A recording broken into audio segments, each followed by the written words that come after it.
Ladies and gentlemen, I've seen some very interesting videos in my time here on Earth. 22 years on Earth. But this one, it cuts the cake. What? I owed him up.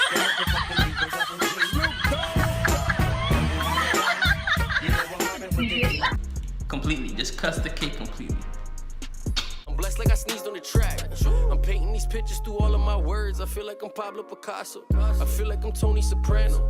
I turn my home to a bando. I'm seeing keys like pianos. Hey yo, what's good with you? Welcome back to the channel. Wagwan, gang, gang. If you're new, this channel is all about providing you with a daily dose of edutainment. My goal is to make you laugh, brighten up your day, while at the same time bringing you insights and knowledge that can better your life in one way or another.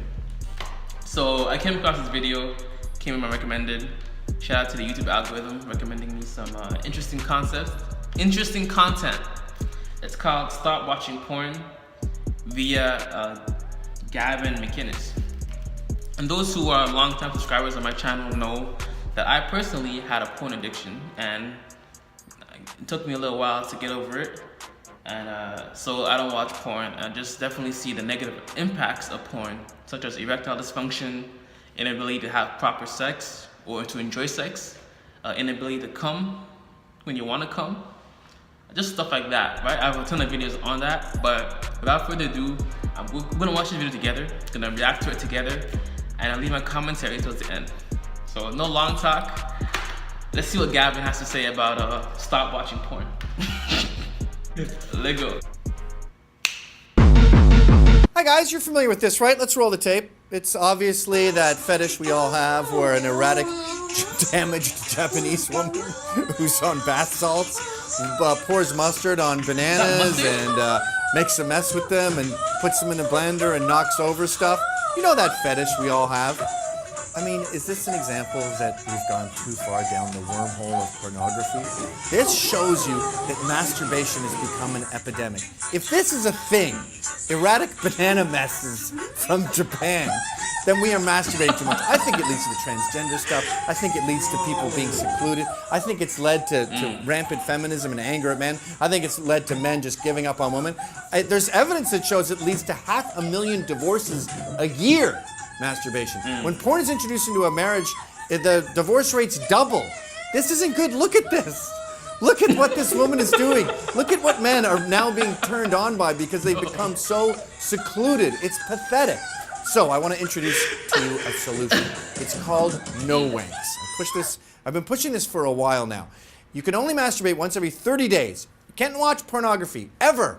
Maybe you can that one session every 30 days. But you can only ejaculate in the presence of a significant other, of a lady, within a yard. Sorry, gays and women, this doesn't apply to you. So she has to be within a yard, and it has to be consensual, because even then, let's say she's pregnant or not in the mood or menstruating or whatever, you're still establishing a connection, and that's incredibly healthy. Check out the guys behind NoFap. Check out the lectures, Your Brain on Porn. Your brain releases endorphins when you're with all these tens, and it says, you're kicking ass. And then you go out in the real world and you go, I'm a loser. It's the same with video games. Excessive video games, you're rescuing your buddy in Nam, and then you get on the street and you go, I don't have a buddy in Nam. You have to stay in reality. Your endorphins have to be justified. Now, I've been pushing this for a long time. I didn't just come up with this afternoon. I've been pushing this for years. It started as a bet I did with this comedian Dante Nero, and we both realized we're just better guys. We sing in the shower. We're more confident. We're more able to handle confrontation. We don't care what people think. You're more of a man. Millennials, single men, this will get you off the couch and courting women, talking to women.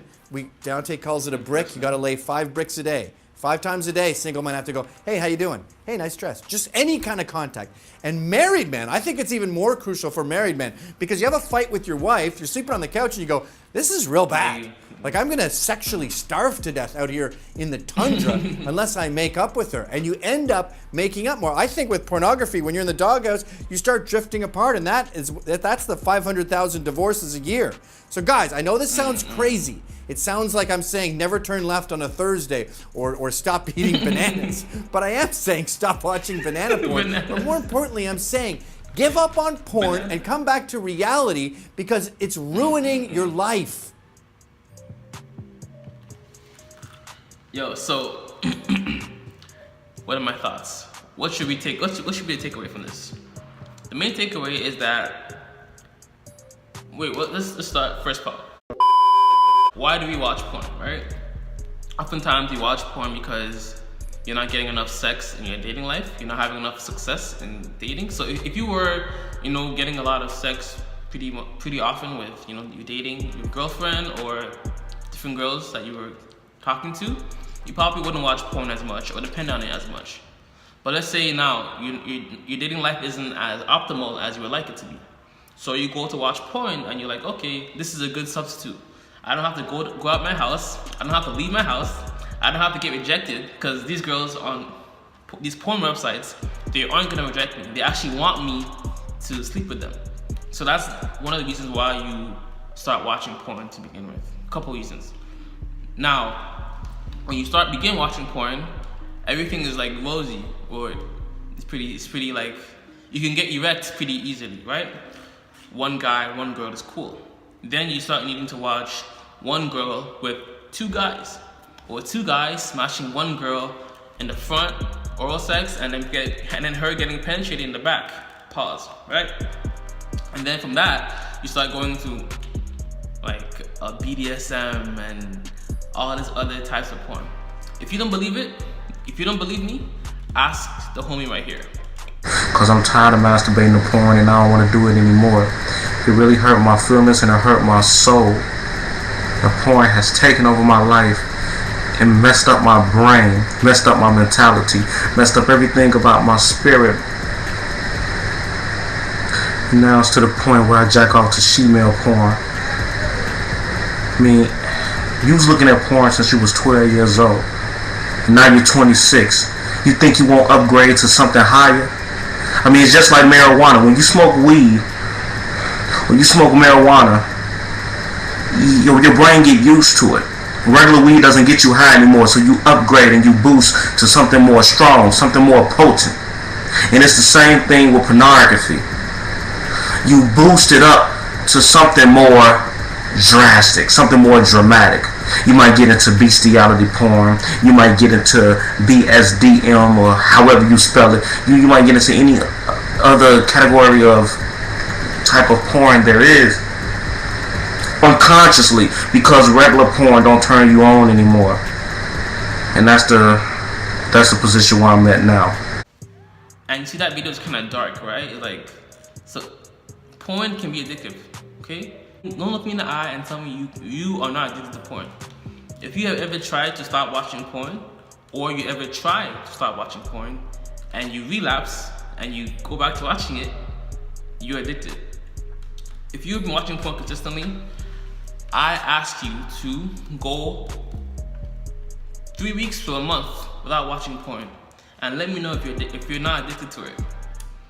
On top of that, ask yourself, how often are you going on these porn websites to begin with? See, because one of the things that really made me not want to watch porn, I'll just be real, straight up, okay? Can I be honest? Can I be honest? Y'all mind if I be honest? Yeah? Alright. So one of the things that made me realize that porn was an issue was the fact that I wasn't really enjoying sex with the girls I was sleeping with, and I couldn't really come when I wanted to come. What do I mean when I say that? It's like, even when I was at the point of like climax or, getting there, it's like I couldn't come. It's like, there's nothing there to enjoy, right? It's like, she's getting all the pleasure and I'm just like there to please her. I mean, it's cool, but like, I didn't get to the point where it was easy. Like, it took me like a lot of effort to climax. And you may be like, yo, you actually last longer. Yeah, you last a little bit longer, but like, the point of sex is to reach climax, right? So you're not reaching climax, so you're not really getting the full pleasure of sex. Beyond that, there's also issues you start having with getting hard to begin with. Like, you have issues getting hard and actually, penetrating, because you can't penetrate a girl with a soft manhood, a soft penis, right? And then the second part is actually staying hard. That means you keep losing your erection throughout the sexual intercourse. So those are the things that you need to keep in mind. Or if you haven't experienced it yet, you will experience at some point if you constantly abuse watching pornography. And for those who are having an issue with watching pornography and desperately want to stop, definitely check out my free mini course and free mini series that walks you through a personalized approach on how you can better manage your own relationship with porn or anything that you may be addicted to right now. Caffeine, weed, whatever it is. Many of the strategies and tips and information that I apply to my own life is found in that course that I created, that mini email series. So it's important to understand, how do you manage those cravings, those urges when they arise? Do I just suppress it? No. How do I rework my environment to prevent the chances of me relapsing? Because all that is in that mini course. On top of that, you need to understand that there's certain foods that you should be eating that will help you make this process of recovery a lot easier. You have to understand is when you are watching porn, dopamine, there's a brain chemical in your brain, is getting spiked. So your brain starts relying on the porn to spike your dopamine. It's like a pleasure system. Anytime you eat, you feel good. So that's what dopamine does. It makes you feel good. So when your brain starts relying on porn to spike dopamine, your brain, follow along, starts producing less of it naturally, which makes you more reliant on porn to get that same dopamine spike, that same pleasure, that same feeling of euphoria, so to speak, right? So that's why. I know, for those, it might be a little bit confusing, but everything is put together in a more concise, personalized manner for you in my free mini course, right? And if you want to listen to my own story of how I got into the porn, you can definitely check it out in the description or pinned comment or the cards as well. But yeah, hopefully this video just gave you that little push that you need to finally stop watching pornography, because it can be very destructive in terms of you actually going out and talking to girls or actually maintaining a good relationship with your own girlfriend or whatever. But yeah, God bless, much love, peace and joy, namaste. Watch some more videos, don't leave the channel, okay? Stay put. I appreciate you. And as always, remember, if it doesn't feed you, don't water it. What you're watching, what you're listening, what you're eating, if it doesn't nurture you or make you better, cut it off. Alright, fam. I'll see y'all in the next video. Deuces. Feel like I'm Rambo. Lyrical bullets came out of my mouth. I feel like I'm strapped up with ammo. I'm flexing through pressure to check on the dresser. I wanna be better than this. It's family forever. My dogs are together, so we getting lit in this.